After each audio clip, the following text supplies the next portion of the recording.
Doctor Hedgewar संघ स्थापना करताना काय सांगताय?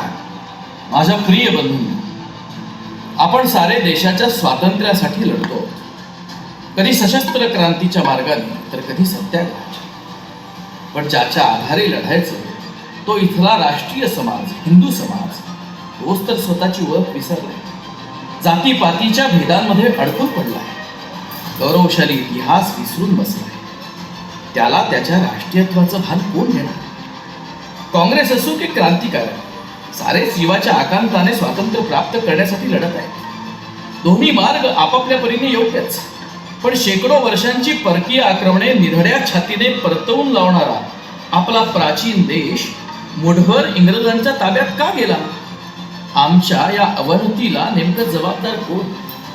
पूर्वज परंपरा, पराक्रम, गौरवशाली इतिहास हे सारं विसरून जात पात, पंथ, भाषा या साऱ्या भेदांमध्ये अडकून आमची एकता, राष्ट्रीयत्वाची ओळख, राष्ट्रीय स्वाभिमान विसरलेले आम्हीच, या मातेचे पुत्रच तिच्या या दुर्दशेला जबाबदार आहोत. कोण आणि कशी बदलवणार ही स्थिती? नित्यसिद्ध, स्वयं अनुशासित, चारित्र्य संपन्न, राष्ट्रभक्तीने परिपूर्ण लाखो देशभक्त तरुणांची संघटित शक्तीच हे चित्र बदलवू शकते.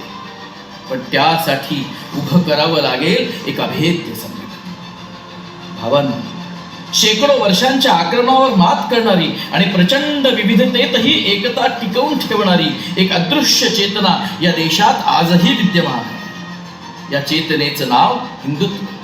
काळाच्या ओघात हिंदू समाजात अनेक दोष शिरलेत. अंधश्रद्धा, उच्च नीचता, अस्पृश्यता यासारख्या घातक रूढींनी थैमान घातलं. जातीयता आणि खंद फितुरीने देश पोखरून गेला. परिणामी राष्ट्रही अधःपतनाच्या खैत लुटले गेले. या स्थितीतून हिंदू समाजाला बाहेर काढल्याशिवाय देशाचं पुनर्निर्माण अशक्य आहे. सर्व दोषांपासून मुक्त आणि सर्व भेदांवर मात करणारी एकरस, सुसंघटित, प्रबुद्ध, विवेकी आणि नित्यसिद्ध हिंदू समाज शक्ती आज देशाच्या सर्व समस्यांवरील रामबाण उपाय आहे. अशी समाज शक्ती घडविण्यासाठी आधी घडवावा लागेल माणूस. असा राष्ट्रभक्ती हेच सर्वोच्च मूल्य मानणारा माणूस घडविण्यासाठी आपण राष्ट्रीय स्वयंसेवक संघाचं कार्य आजपासून सुरू करीत आहोत. आपले पहिले लक्ष देशाचे स्वातंत्र्य आणि त्यानंतर या स्वतंत्र राष्ट्राचे परंपरा. डॉक्टर हेडगेवारांच्या आवाहनाला प्रतिसाद देऊन हळूहळू बाल, तरुण आणि वयस्क मंडळी संघाकडे आकर्षित होऊ लागली आणि पाहता पाहता राष्ट्रीय स्वयंसेवक संघाचा विस्तार होऊ लागला. पाठोपाठ एक शाखा उघडायला लागल्या आणि राष्ट्रीय स्वयंसेवक संघाचा प्रसार आणि प्रचार जोमानं व्हायला लागला.